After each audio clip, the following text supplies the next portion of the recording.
So, we're going to recap episodes 11 and 12 for you to get you up to date as to where we are now before we move on. So I believe we've talked in the previous episodes about taking the thumbnail and doing like a second one. And what are the benefits we've been seeing from that so far? Yes. And that's something where we've been looking at the story and trying different angles and different perspectives to see what works to tell the story best. And this was us going back through page 3 and looking at some of the choices that we made, starting with the first panel.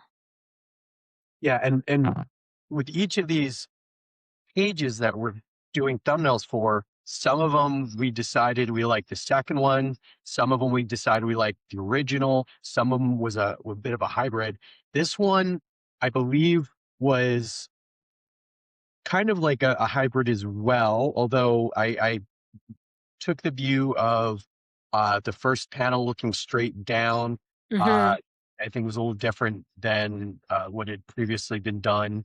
Those second, third, and fourth panels were kind of similar, but then where we really kind of changed things a little bit were that scene or the string of panels where it's almost the same, uh, the same panel, but Sam is basically in a slightly different pose. And with that one, I decided to make the panel frames a bit askew instead of like straight.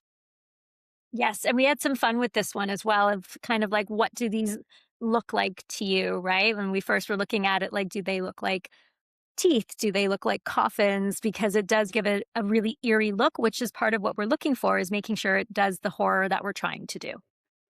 Yeah. And we actually had some commentary, people chiming in as to what they thought it looked like. That was really cool. Yeah, That's what we're looking for. Like, you know, exactly. subliminally creating something that evokes imagery. That's a really cool thing to have the audience kind of part of.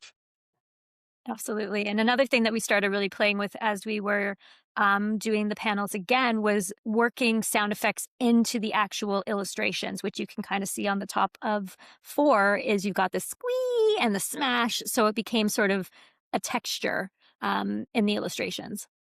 Yeah, and we did change those first 3 panels a little bit from the Mhm. original one where instead of the Sam grabs the screwdriver, jams it in to the keyhole and breaks it. That was a little different scenario that we had played with in the original one, and I think that scenario that we did where it breaks in the Mhm. keyhole really led to Sam's frenetic banging on the door and going, Yes. "No, no, no, no," as you can see where the sound effects are becoming part of the panel there. Exactly. And then in the spinal panel, we were trying to figure out if the actual page starts to become the door, right? So it starts to be part of the actual frame itself and how we can play with that and trying a few different angles. Again, looking at where we were and where we want to be, and then seeing how it all works together. Yeah, so you can see here I'm really struggling with this last panel. The original one you can see very quickly is Sam's kind of slided down back against the door, having given up all this energy, just trying to figure out what is behind the door. And in this one, I actually was like, well, what if there's something different there?